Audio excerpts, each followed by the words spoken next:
markii ugu horeysay taariikhda bajaajta waxaa soo saaray ganacsadihii weynaa ee Jamnalaal Bajaaj oo sida muuqato loogu magac daray bajaajta sanadii 1940 xilligaas oo waradii ugu horeysay laga furay dalka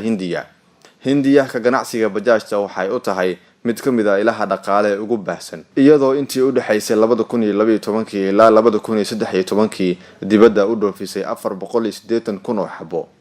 magaalada Muqdisho oo kaliya waxaa la qiyaasaa in 10,000 oo bajaaj ay ka shaqeyso 10 bilood gudahooda Muqdisho waxaa ka dhacay 176 shil 602 ka mid ah shilalkaasi dhimashada iyo dhaawaca geystay waxaa sababtooda lahaa mootada loo yaqaan bajaajta waxay indhaha ku qabanayaan xilliyada qaar dhalinyaro aad u da'yar muuqaal iyo sharci ahaan aysan munaasab ahayn inay ku dhex kaxeeyaan gaadiidka noocyadiisa kala duwan magaalada si gaar ah iyagoo ay ugu badan yihiin bajaajta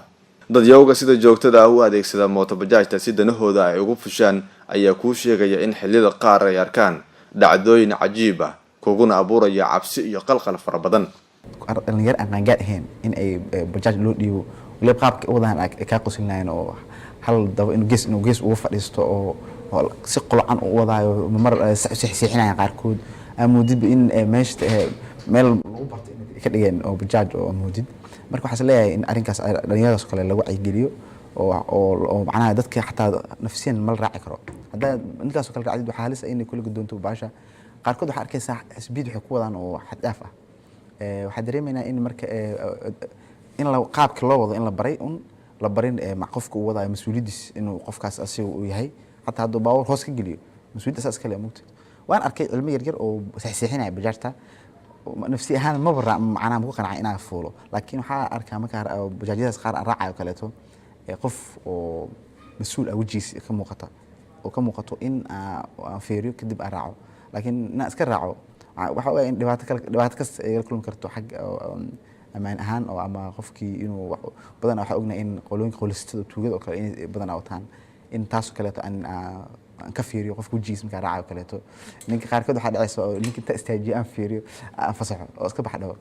taliska nabadgelyada wadooyinka oo arintan aanu ka wareysanay ayaa dhankooda dhibaato fara badan ku qaba hase ahaatee waxa ay sheegayaan inay jiraan kiisas badan oo la xiriira arintan oo ay gacanta ku dhigeen hadii jeerna ay dadaal ku bixiyaan in milkiilayaasha gaadiidkan ay kaga digaan ka fiirsashada cidda wadi karta gawaaridooda mooto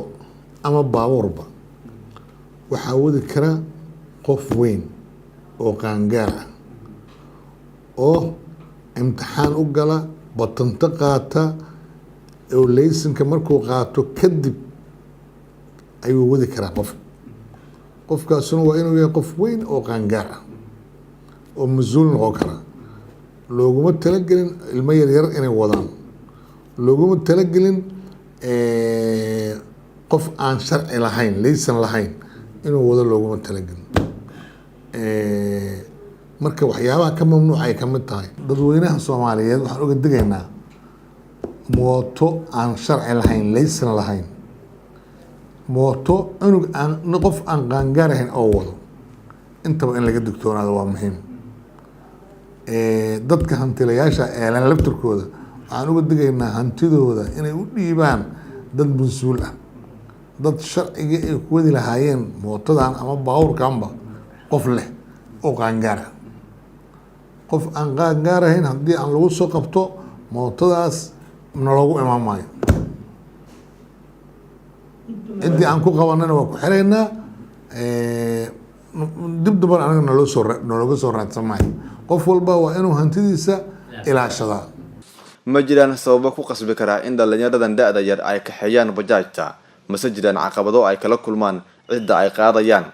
Yaasiin Ibraahin oo kamid ah dhalinta muuqaalkoodu uu yar yahay ee kaxeeya bajaajta ayaan wax ka weydiinay dadka bulsho ahaan aan qaado wixii kalsooni oo ceeb buuxaan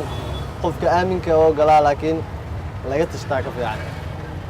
aan dhalinyaro waa laakiin dhalinyaraan oo si kasta dadka qaar oo macquul qofka oo qaadi kara isleeyahay waa qaada taas muxum laakiin suuqa mar cariiri oo yaab waa leeyahay si kale waa la iskaga gudbaa sharci waa mare ani gaadiid tan iyo horeys laakiin gaadiid waa kasoo shaqeey jiray sida BL-ka sida makaanikada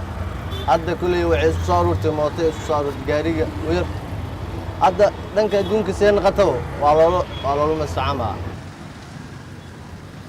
saddex udhig laba dhig oo ka mid ah shilalkii ka dhacay magaalada muqdisho laga soo bilaabo bishii January ee sanadkan horraantiisa ilaa October ayay sabab u ahaayeen gaadiidka nooca loo yaqaan bajaajta oo bulshada inta badan aad ay u isticmaasho sida noo sheegeen taliska nabadgelyada wadooyinka ee loo yaqaan taraafikada shilalkaas ayay si gaar ah waxa ay boolisku dusha uga saareen dhalinyaro markaasi aad u da'yar marka loo fiiriyo muuqaal ahaan iyo da ahaan aan u gaarsiisnayn maqaamka ama garaadka ay ku wadi lahaayeen gaadiidka nooc kasta uu leeyahay taasoo marka dambe keenta in nafsadooda iyo tan bulshada xaq u leh wadada la isticmaalaan ay dhibaateeyaan Dhaqan Cumar, Goobjoog TV, Muqdisho.